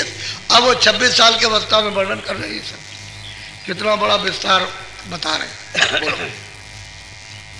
या की विधि विधि गति गाई बिन सत्संग नहीं दर्शाई। कहते हैं जब तक सत्संग नहीं मिलेगा तब तक इसी विधि किसी को समझ में आएगी नहीं, वो वहाँ जा ही नहीं सकते, उनको पता ही नहीं है। सत्संग तो मिले तभी तो काम बनेगा, बगैर सत्संग से किसी को कुछ मिलने जुलने वाला नहीं। आपके भी जो कुछ समझ में थोड़ा बहुत आया उस सत्संग से ही पता चला, लेकिन आप जिस जकोले में चल रहे थे, अगर उस समय पर ये सब चीज़ें सुनाते तो आपके दिल दिमाग में ही आने वाली नहीं थी। धीरे धीरे धीरे धीरे सुनाते सुनाते सुनाते कि नहीं नहीं ये अच्छा नहीं लगता, हमको धर्म नहीं चाहिए, हमको नहीं मुक्ति चाहिए, हमको आत्म कल्याण, हमको तो धन दौलत चाहिए, हमको ये चाहिए। उसमें बह रहे थे कुछ जकोले। जब सब तरह से मार पड़ी और चिल्लाने लगे घर से बाहर, क्या मार पड़ रही है वो तो आपको सबको पता है, और चिल्ला रहे हैं, तब मतलब ये है कि ये चीज़ सबक। अब वो धीरे धीरे धीरे धीरे सत्संग से समझ आई कि ये तो कुछ नहीं है, इससे तो सब सर्वनाश हो गया, और कितने युग और कितने युगांतर बीत गए, कुछ नहीं मिला। तो सत्संग से ही सब कुछ होगा, बगैर सत्संग के किसी को समझ में आ ही नहीं सकता, ना किसी के आया। बोलो। होए सत्संग कहो सब लेखा खोले नहीं हृदय से देखा। कहते हैं कि जब सत्संग मिलेगा और भेद मिलेगा, अंतर का, और जो तेरी आंख बंद है जब खुलेगी उसको प्राप्त होता है। कहते हैं बिना सत्संग के नहीं, ये भेद मिल सकता, रास्ता नहीं मिलेगा। और बिना भेद के तो मतलब ये है कि बिना रास्ते के तो कभी कोई जा ही नहीं सकता।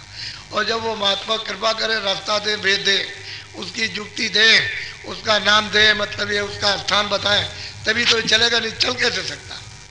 वो तो रास्ता है, रास्ता मिलेगा नहीं, जाओगे कैसे, आओगे जाओगे कैसे। और ले जाने आने जाने वाला चाहिए, जो आने जाने वाला नहीं वो ले कैसे जाएगा। बोलो। तीनों लोक पार है चौथा, ताके पारे अनामी सोथा। कहते हैं कि ये मृतलोक, एक लोक तो ये हो गया मृतलोक, इसको पिंडलोक कहते हैं। इसके बाद में दूसरा है अंडलोक, स्वर्ग और वैकुंठ। फिर तीसरा है ब्रह्मांड, उसके कहते हैं परे चौथा पद है। वहां सच्चे साहब रहते हैं। वो वर्णन करते हैं कि वहां सच्चे साहब रहते हैं। तो उन्होंने क्या किया उसको जरा सुनिए, बोलो। तासु लहरे उपजा सतनामा, चौथे पद की रचना ठाना। बस कहते हैं कि उनसे वो अनाम थे, उनसे मतलब ये लहर उठी और चौथे पद की उन्होंने रचना उनसे उन्होंने की। जिनका नाम सतनाम है, सतपुरुष है, चौथे पद में उन्होंने मतलब ये रचना का सारा विस्तार वो करेंगे। वो अनामी कुछ नहीं करेगा, उसकी तो लहर उठी, वो तो उन्होंने अपना काम हो गया उनका, अब ये इनका सब काम होगा। बोलो। तासे भाई 16 निर्वाणा, जिनमें एक को करूं बखाना। कहते हैं कि 16 ब्रह्म, 16 पुत्र, यानी उस सतपुरुष ने सतलोक से 16 पुत्रों को भेजा। उनके 16 पुत्र हैं, 16 बेटे। सबसे छोटे बेटा, छोटे पुत्र है जो लघु है, वो है मतलब यह है कि निरंजन भगवान, वो सबसे छोटे। बाकी 16 है, तो 4 का तो भेद है, बाकी 12 गुण है। और वो किसी महात्मा ने खोले नहीं है, जानते तो सब है, मिलते जुलते सब थे। लेकिन जितने भी संत आए उन्होंने कभी 12 का भेद नहीं बताया, 4 ही का बताया। 12 हो गए, 16 पुत्र हैं जो सतपुरुष ने चौथे पद से उनको अपने से अलग किया, वो 16 पुत्र हैं। 4 का भेद है और 12 का नहीं है। और 12 का जब तक मौज मर्जी नहीं होगी तब तक कोई नहीं खोलेगा, जानते सब हैं। जितने भी संत आए और जितने वापस गए और जितने ले गए, जिन सुरतों को उन्होंने सबने जाना, सबने देखा, लेकिन जितना हुक्म है उतना ही बताया, भेद यहाँ उनका नहीं। कहते हैं 16 पुत्र, ये सब रचना वो सतलोक से, सतपुरुष से होगी। पूरी की पूरी जितने भी ब्रह्मांड बनेंगे ये सब उन्हीं से बनेंगे। जितनी सुरतें, जितनी जीवात्माएं, जितनी रूहें आएंगी सब सतलोक से ही आएंगी, और इनको भी सतलोक से ही भेजा। बोलो। ज्योति निरंजन सोई काई, ताको संत काल गो। कहते हैं कि ज्योति निरंजन वो ज्योति स्वरूप में सैद दल कमल में बैठे हुए, इन्हीं को संतों ने काल कहा, क्योंकि इन्होंने ही जब ये इनको उन्होंने भेज दिया, स्थानों पे बैठा दिया, तो सबने तब किया है, सबने तपस्या की उस सतपुरुष की। वो अनाम तो अलग है, अलग भी अलग है और अगम भी अलग। वो सतपुरुष की सबने तपस्या की, सबने कितने युगों तक, इतने लिखने में यहाँ कोई गिनती नहीं है, इतने युगों तक तप करते रहे। तब ये तपस्या से इनको मतलब यह है कि प्रसन्न होकर के तब उन्होंने कहा कि तुम क्या चाहते हो, तब इन्होंने राज मांगा कि हमको कुछ राज दे दिया जाए। तो बिना जीवात्माओं के लाए हुए राज बैठ नहीं सकता, रचना हो नहीं सकती है। जब जीवात्माएं आएंगी तभी रचना बैठेगी, बिना सुरतों के, बिना रूहों के कोई रचना नहीं हो सकती। अगर आप सब चले जाओ तो यहाँ किस पर राज होगा? जब कोई नहीं रहेगा, खाली आत्मा रह जाए, जमीन रह जाए, तो राज किस पर करोगे? बगैर जीवात्माओं के राज नहीं हो सकता। तब उन्होंने मतलब इनकी तपस्या के एवज में वहाँ सतलोक से एक छोटा सा भंडार उतारा। वो तो अथाह सागर है छोटा सा, और सब लोकों में जितने इन्होंने जिन जिन लोगों में उन 16 पुत्रों को बैठाया, उनको सबको, वो तो एक से एक बड़े, ये तो सबसे छोटा लोक है, ये त्रिलोकी है सबसे छोटा, इससे बहुत बड़े बड़े लोग हैं जिनमें वो मतलब है कि बैठे हुए। ये सबसे छोटे पुत्र है जो सैदल कलम में ज्योतिष स्वरूप, जिनका निरंजन भगवान और संतों ने जिनको कहा कि इन्होंने ही ये सब विस्तार करके, और मतलब यह है कि ये सब वेद पुराण कर्मकांड ये सब जो है पाप पुण्य का विस्तार किया और जीवों को पूरा अधिकार दे करके फंसा लिया। इन्हीं को कहते हैं काल, संतों ने काल कहा। तो इन्होंने मतलब यह है कि फंसाया तो जरूर है कि जब अपना विधान बना दिया और अधिकार आपको दे दिया कि पाप है पुण्य, आपने अधिकार का उल्लंघन किया, तो उन्होंने कह दिया भाई अपना अपना जो कर्म करते हो भोगो। उसके लिए 4 खाने 84 लच्छोनियाँ और नरक बना दिए कि ये कर्म करोगे तुमको ये योनि मिलेगी, ये कर्म करोगे योनि, ये कर्म करोगे तुमको नरकों में सजा दी जाएगी। तो उन्होंने बना दिया फिर जीवों को सजा दे मिले। जो शरीर दे करके और फिर काया को ले ले, उसी को काल कहते हैं। और क्या, तो उसका पता नहीं है कि कौन लेता कौन देता, मालूम ही नहीं। जब ये संतों ने देखा तभी तो उन्होंने वर्णन किया। तो उनके 16 पुत्र, सबसे लघु पुत्र ये उस सत्पुरुष के, और देश निकाला सबको कर दिया। ये वहां नहीं जा सकते और आप जा सकते हो,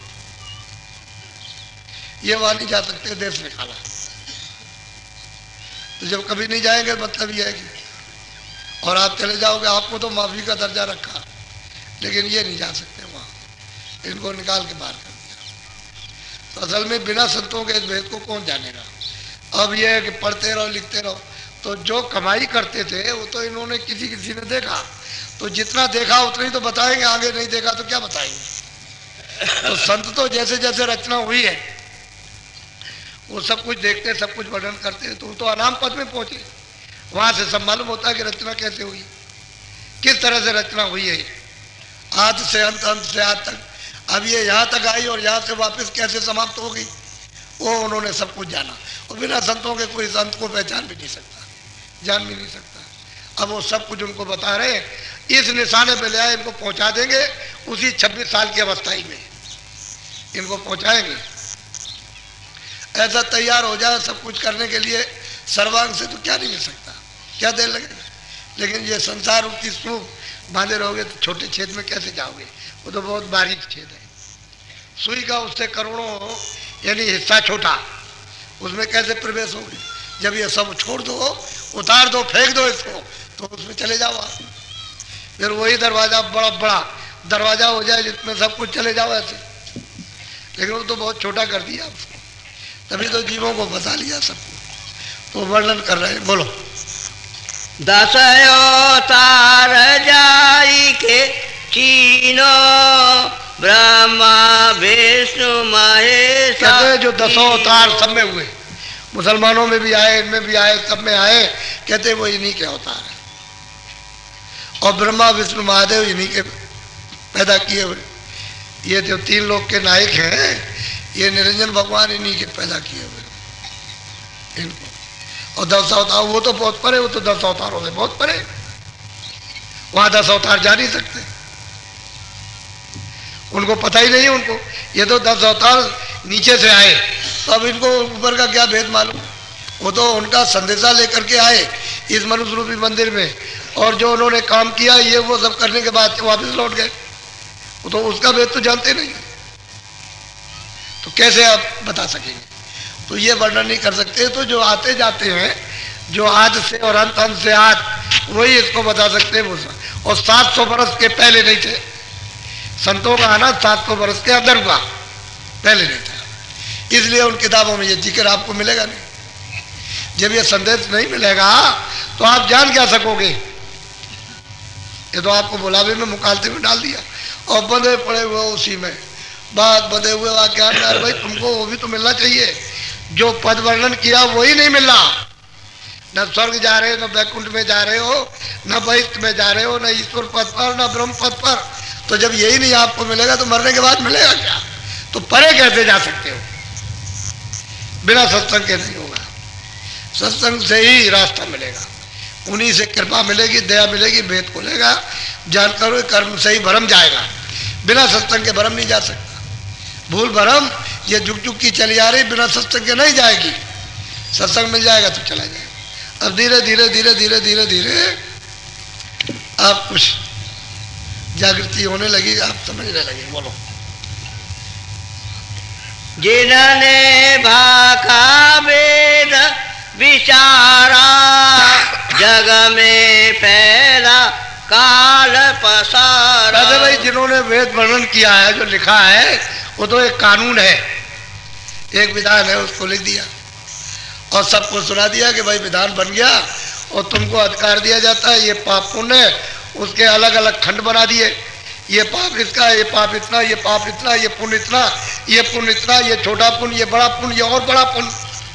उसका फल उन्होंने मतलब ये वर्णन कर दिया कि इसका ये मिलेगा, इसका ये मिलेगा, और पाप का ये मिलेगा, उसका ये मिलेगा, उसकी सजा ये। तभी तो 4 खाने 84 लाख नस्लें योनियां बना दी, फिर उसके बाद नरक अनेक नाम के, और वो सजा दे रहा। अब यही तो सजा है, मतलब इसी को काल कहते हैं। तो ये भेद इन्होंने भी नहीं जाना, तो फिर मतलब और कौन जानेगा? जब तक जानकार नहीं मिलेगा तब तक क्या बताएगा? तो जीव तो बेचारे इसी में फंस गए। बोलो। पूजा पात्री ने माया चारा, देवल पूजा विधि। अब सही बात तो यह है कि पूजा पत्री ने मचार, ये व्यास जी ने तो ये सोचा था कि पहले तो अंतर्मुख थे लोग, अंतर ध्यान करते थे लोग, जाते थे स्वर्ग में, जाते थे वैकुंठ में, दिव्य दृष्टि खुली थी तो नीचे ऊंचे के कुछ लोग प्राप्त करते थे। उस समय पर लोग लगे हुए थे, लेकिन उस समय जब वो लोग बाहर मुख हो गए तो उन्होंने सोचा कि भाई कैसे अंतर मुख चला जाए, इनको अंतर कैसे घूमेंगे। तो उन्होंने बड़ी बड़ी देव पुरुषों की मूर्तियां बनवाई, बड़ी आंख वाली, और एकांत में उन्होंने स्थापित किया और इनको कहा कि तुम जाओ वहाँ बैठ करके इस तरह से अपनी आंखों से उनकी आंखों को देखना और दृष्टि को एकाग्र करना। तो ये अपनी आंखों को, उनकी आंखों को देखते रहते थे। तो उन्होंने कहा कि जब देखते देखते दृष्टि ठहर जाए उनकी आंख पर, तो आंख बंद कर लेना, तो अंदर की आंख खुल जाएगी, ज्ञान आंख खुल जाएगी, तीसरी आंख। ये तो उन्होंने बताया था। अब वो बात तो एकांत में अभ्यास करने की बंद हो गई। अब आपने ये मतलब ये करने लगे, अब ये गाने बजाने हो गए, अब बड़ा शोर सपाटा। तो बताओ इसमें कोई ध्यान हो सकता, कोई भजन हो सकता है, कोई एकाग्रचित हो सकता, कोई मन ठहर सकता है? वहाँ तो मतलब शोर सपाटा हो रहा। अब आपने इसको पूजा पत्री समझ लिया कि इससे हमारा कल्याण हो जाएगा, हमको मुक्ति मिलेगी, हमको स्वर्ग वैकुंठ मिल जाएगा। कहीं कुछ नहीं, नाम निशान को नहीं। अब भरम गया, इसमें फंस गया। जो सच्चा रास्ता था उन लोगों का भी, वो भी रास्ता भूल गया कि चलो भाई किसी लोक में पहुंचेंगे, कहीं स्वर्ग में वैकुंठ में किसी में पहुंच जाएंगे, 14 लोकों में से किसी लोक में ये ऊपर चले जाएंगे, तो भी रास्ता भूल गया। अब ये फंस गए, अब अंधकार में गिर गए। तो अंधकार में जब भरम में फंस गए तो लड़ाई होने लगी। अब लड़ाई हो रही है, देवता के नाम पर कहीं लड़ाई होना चाहिए। अब वो लड़ रहे कि तेरा देवता छोटा, मेरा बड़ा। अब कोई मुसलमान बन गया, कोई हिंदू बन गया, तो कोई बन गया, तो कोई बन गया जाति का तिफरका बना लिया, जमघट, और लड़ने भिड़ने लगे, मारकाट होने लगी। अब बताओ क्या मिलेगा? वही कर्म करने लगे। तो जब कर्म करोगे, मारकाट करोगे, जीवों पर दया नहीं करोगे, तो सजा मिलेगी तुमको नरकों में। फिर वहाँ डाल करके तुमको तरह तरह से यातना दी जाएगी, तो मनुष्य शरीर तो फिर मिलेगा नहीं, फिर तो हाथ धो बैठे आप। वही गोस्वामी जी महाराज कह रहे हैं। बोलो। ये निर्वाण कामयस कीना, मुक्ति राह का वेदन। कहते हैं कि भाई निर्वाण पद में तो मतलब जिन्होंने ये वर्णन किया वो तो यहाँ तक आए थे। ये तो यहाँ तक ज्योति का दर्शन हुआ उनको, और वो भी 4 प्रकार की ज्योति है। किस्म का दर्शन हुआ पता नहीं बताया। ज्योति का दर्शन तो बताया, लेकिन 4 ज्योतियाँ हैं, तो उसको पता नहीं बताया कि ये ज्योति ठीक है कि नहीं, असली ज्योति ये है कि ये है, तो वो तो बताया नहीं। और कहने लगे भाई मतलब ये कि, और जो मुक्ति का जो रास्ता था वो तो उनको मिला नहीं, वो तो पाया नहीं उन्होंने, तो कैसे मुक्ति हो जाएगी? बोलो। मोक्ष काल चौथे बतलाई, पांचम काल जो दीन छिपा। अब कहते हैं कि भाई वो तो मतलब है कि ज्योति जो उधर से आई और तो बैठी, उस तो मतलब ये उसने तो वेद वर्णन कर दिया। अब उसके बाद में और कुछ है जो ऊपर से आवाज़ आ रही है, वो मतलब पंचम वेद है, उसका तो उन्होंने वर्णन नहीं किया। वो तो भेद बताया नहीं, वो तो मिला नहीं भेद किसी को, वो तो छुपा करके रखा। भाई ये कह दिया और कुछ है और कुछ है और कुछ है, और जाना नहीं उसमें।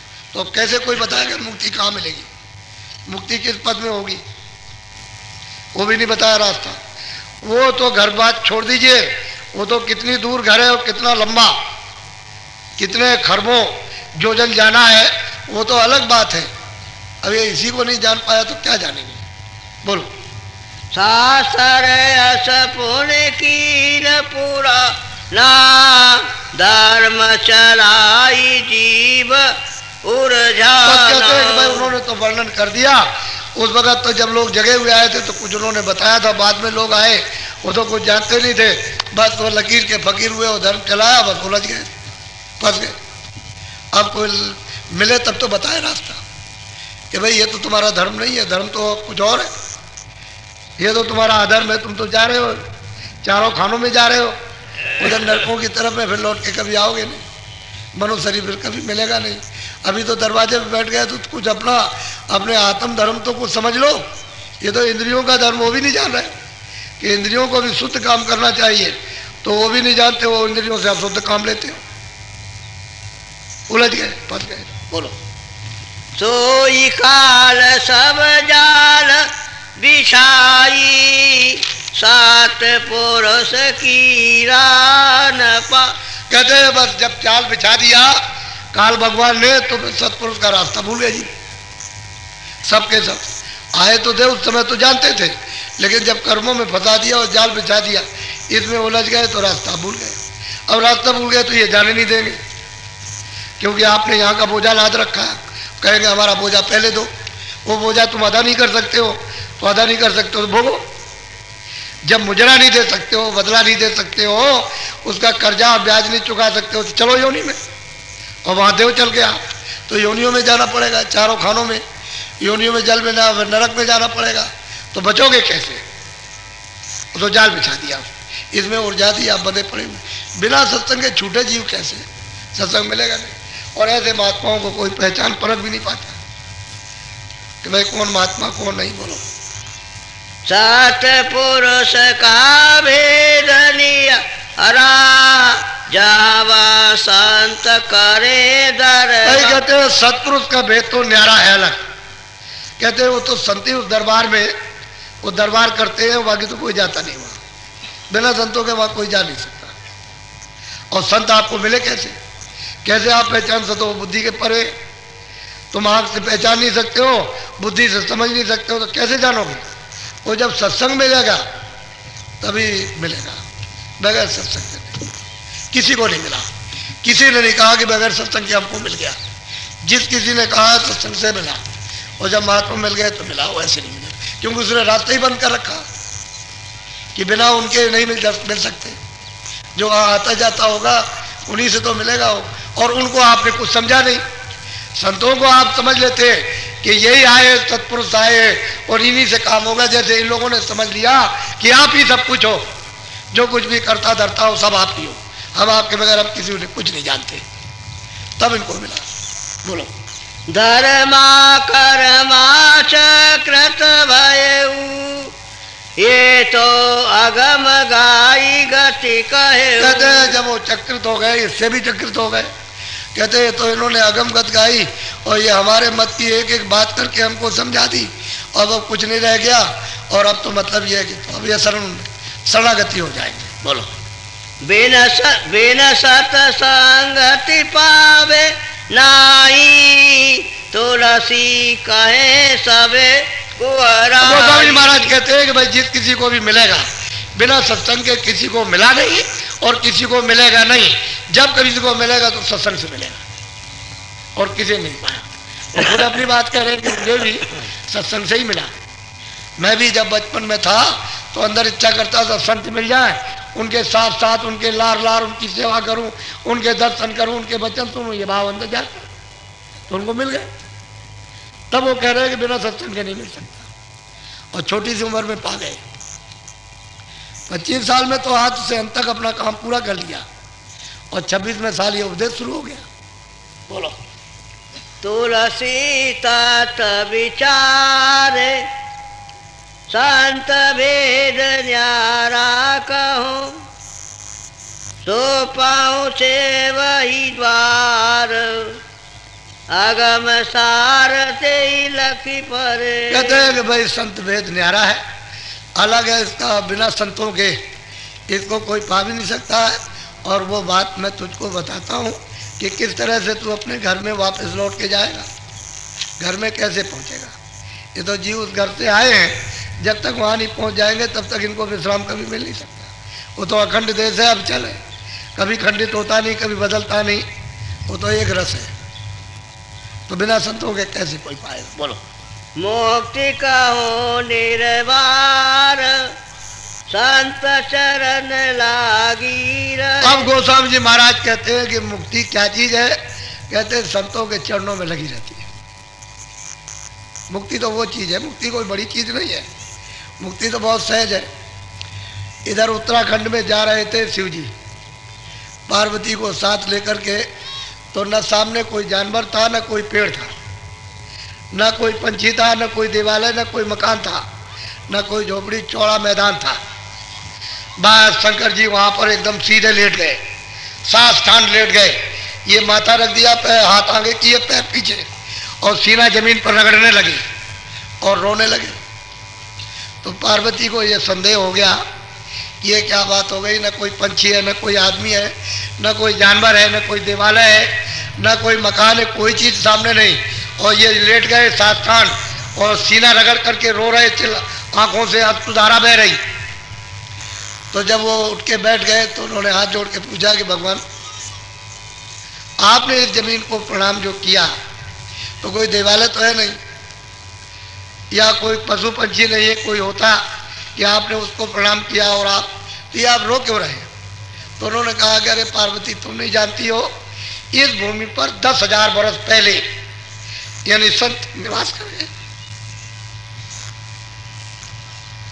इतनी पवित्र भूमि है, इतनी पवित्र भूमि है कि 10,000 पहले ने उन्होंने निवास किया। तो मुझे छोड़ने में, इस भूमि को छोड़ने में अति पीड़ा होती है। तो बताओ, संतों की भूमि इतनी पवित्र हो, 10,000 बरस पहले यानी उनके आने के पहले 10,000 बरस पूरे संत निवास कर गए। इतनी भूमि पवित्र होती है। तो कहते हैं गोस्वामी जी महाराज कि वो मुक्ति संतों के चरणों में पीछे पीछे लगी रहती है, बिल्कुल एकदम पीछे पीछे पीछे पीछे। कितना बड़ा प्रमाण दे रहे हैं, इससे बड़ा प्रमाण क्या हो सकता है। और 26 साल की अवस्था में, बोलो। फिर संत की लार, करे संत निर्वार जेही। कहते हैं कि जब संतों के पीछे पीछे तो उसका भी भला कर देते हैं, उसका भी कल्याण संत कर देते हैं। और जो रूहें, जो सुरतें ऊपर के मंडलों में रहती है, जब महात्मा इधर से महापुरुष जाते हैं तो सब दर्शन के लिए ऐसे कितने करोड़ों मील दर्शन करने के लिए सुरतें के लिए कतार खड़ी होती है। वो दिल अनोखा, साधक के लिए तो बहुत ही मोहित करने वाला। बगैर गुरु के उधर में जो दृश्य रहते हैं वो जा ही नहीं सकता। इतने अनोखे, इतने अद्भुत आनंद के दृश्य, सुंदर, कि साधक उन्हीं को देखता हुआ वो रुका रह जाएगा। तो कहते हैं जब उधर जाते हैं तो ये सब सुरते दर्शन करने के लिए अपने अपने मंडलों पर कितने कोहराम के साथ में और कितनी सजावट, उनके स्वागत के लिए कितने कितने द्वार, यानी खूबसूरती कारीगरियों के फाटकों के बन जाते हैं। वो तो अद्भुत दृश्य है। तो कहते हैं गोस्वामी जी महाराज, मुक्ति संतों के चरणों में लगी रहती है। वो भी चाहती है कि मेरा भी कल्याण इन्हीं से हो जाएगा, इन्हीं से होगा, मेरा भी छुटकारा इन्हीं से होगा। तो लोगों को पता ही नहीं है कि संत सत्पुरुष जो है कितने बड़े होते हैं, कोई जानता ही नहीं। बोलो। संत सुरति से चढ़े आकाशा, गगन पूरी वो करे। अब गोस्वामी जी महाराज कहते हैं कि जो संतों की सूरत आती जाती है अपने उस देश में और मालिक का दर्शन दीदार करती है, कहते हैं उनके साथ संतों की सूरत के साथ हो जाएगा। और कहते हैं उन्हीं के साथ आसमान को फोड़ेगा, तोड़ देगा आसमान को। तो आसमान में कितनी आवाज़ होती है, इतनी आवाज़ यहाँ कहाँ से आएगी। इतनी आवाज़ यहाँ किस चीज़ में है, किसी चीज़ में नहीं है। सब चीज़ों की एक साथ आवाज़ लगाई, कुछ नहीं, उसके जर्रे के समान भी आवाज़ नहीं है। कहते हैं संतों की सूरत के साथ गगन का, कहते हैं वो आकाश द्वार जब टूटता है तो पता बगैर उनके नहीं जा सकता, उधर वो जाने नहीं देगा किसी को, वो तो उन्हीं की सूरतों के साथ जाएगा। बोलो। पार परे सतपुरुष अकेला, संत सूरत नित करती। अब गोस्वामी जी महाराज कहते हैं कि वो अकेला पार पुरुष, वो अकेला है, पहले भी था, अब भी। कहते हैं संत सूरत नित, हर रोज, जब चाहे तब चली जाती, जब चाहे जब उतर जाती, नित। कहते हैं कि वो आनंद वो उस दरबार का लेती है, उस दरबार के वो दरबानी होते हैं, वही संदेशा जीवों के लिए ले आते हैं और वही ला करके जीवों को ले जाते हैं, दूसरा नहीं। वो तो कभी आएगा नहीं, वही सब कुछ है जो यहाँ आते हैं, उनके बगैर कोई नहीं जा सकता। और आप उन महात्माओं को रत्ती भर भी नहीं समझते, उनको मानते नहीं, कुछ नहीं समझते, तो कैसे काम बनेगा? तो यह छोटी छोटी चीज़ को बड़ी मान रहे हो, ये यहाँ कुछ नहीं है, ये तो मैल है, ये यहाँ कुछ है नहीं। कहते हैं संतों की सूरत से ही ये सुरतें जाती हैं और गगन आकाश को तोड़ेंगी तभी चल पाएंगी, नहीं तो उधर वो जाने नहीं देगा। सबके लिए रोकथाम लगा रखी है उसने, ऐसे कैसे कोई जा सकता? उसकी एक आवाज़ इतनी जोर की लग जाए तो तुम वहाँ डर के मारे मतलब एक बार कभी उधर न जाओ, भयंकर आवाज़ होती है, तो संतों के साथ जाती है। बोलो। जो कोई दीन लीन हो आवे, ताको सती गुरु राह बताए कि जो कोई दीन, अपने को हीन छोटा मान कर जो कोई आए उसको सदगुरु फिर सच्चा रास्ता बताते हैं, फिर उसको ले चलते हैं, क्योंकि वो दीनहीन हो गया, अब उसके बाद में कुछ नहीं रह गया, वो शरणागति हो गया। जो दीन और हीन, अपने से छोटा हम कुछ नहीं है, बस वो गिर गया। कहते हैं सदगुरु फिर उसको रास्ता देते हैं, कहते हैं चल अब चल तुझको ले चले। बोलो।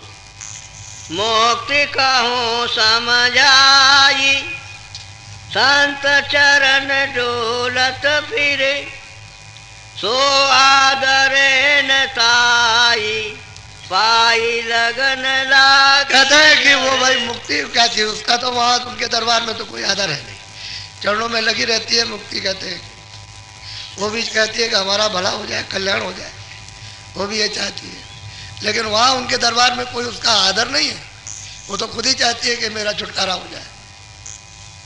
तो बताओ कि संत किस गति के होते हैं,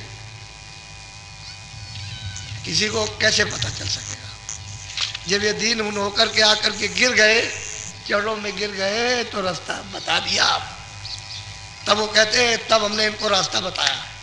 जब अपने को दीन हो गए तब हमने सब भेद खोला और कहा कि चलो अब हमारे साथ तो गगन को तोड़ो, चलो चढ़ चलो। आँख खुली उसकी, देखते जाते हैं, चलते जाते देख, तो रास्ते में तो सब दिखाई देगा, उधर तो अंधेरा है नहीं, वो तो अंधेरा इतना ही है जो ये कूड़ा कचरा जो आपके हृदय में जमा है, बस उतना ही अंधेरा है। जो कूड़ा कचरा आ जाए तो प्रकाश ही प्रकाश, उधर तो अंधेरा है नहीं, अंधेरे का नाम निशान नहीं। तो कहते हैं संत सूरत से जाएगा, ऐसे कोई नहीं जा सकता। बोलो। कहे तुलसी सुने मुक्ति बखाना, धर्मा कर्मा सुनियो काना। अब उन्होंने गोस्वामी जी महाराज ने कहा कि अरे धर्मा कर्मा, उन्हें कुछ कानों से सुन लिया, ये मुक्ति है, मुक्ति कुछ नहीं है। बोलो। मुक्ति संत की निस दिन दासी, परी रहे चरणन। अब गोस्वामी जी महाराज कहते हैं कि भाई वो तो दासी है, सेवा करती है, सेवा करती है। मुक्ति संतों के चरणों की सेवा में पड़ी रहती है। कहते हैं वो तो मतलब ये कि चरणों में पड़ी रहती है। अब तेरी समझ में आया, मुक्ति मुक्ति कुछ नहीं। बोल। संत जीवत दर्शावे जाई, सत्संग करे बहुत लोलाई। कहते हैं कि संत जब सत्संग में आता है जीव, तभी उसको बताते हैं कि सूरत ये है, जीवात्मा इसको कहते हैं, ये बैठी हुई यहाँ पर, इसमें आँख है, इसमें कान है, इसमें नाक है। फिर उसको रास्ता देते हैं, तो उसकी गंदगी को धोते हैं तो वो चल पड़ता है। तो जितना हल्का हो जाएगा, दीनहीन हो जाएगा, उतनी जल्दी सफाई हो जाएगी। और रोज रोज ला देगा कूड़ा कचड़ा बाहर का लाता रहेगा तो कैसे काम चलेगा? फिर वो कुछ नहीं कर सकता, उसका भावना ही नहीं, श्रद्धा ही नहीं, आस्था ही नहीं, कुछ समझता ही नहीं, इसलिए कुछ नहीं कर पाता। बिना सत्संग के नहीं कुछ, बिना दया के कुछ नहीं हो सकता। सत्संग मिली कि दया मिला, दया मिल गई। सत्संग नहीं मिलेगा तो दया कभी नहीं मिलेगी। बोलो। तुम कहो पंचम काल न पावे, चौथे काल मुक्ति को जावे। कहते हैं भाई कैसे, जब वो खुद ही काल भगवान अपने देश में नहीं जा सकते जहां से आए, अपने पिता के पास वापस लौट के नहीं जा सकते हैं, तो बाकी और क्या हो सकता है? वो भी अपने बैठे हुए हैं, बस वो भी यहीं से उसका ध्यान करते रहते हैं 24 घंटे। अगर ध्यान न करे तो सारा राज चला जाए, ये 3 लोग का राज चला जाए, सबका, सब 24 घंटे खंड करते हैं, अपने अपने लोक में बैठे हुए सब ध्यान उसी का करते हैं। वो जो चौथे पद में जो सबका स्वामी है, जिससे सब रचना हुई, और जहाँ से जीवात्मा है, उसी का ये सब ईश्वर ब्रह्म पार ब्रह्म सब ये उसी का ध्यान करते हैं। 16 पुत्र अखंड ध्यान करते रहते हैं।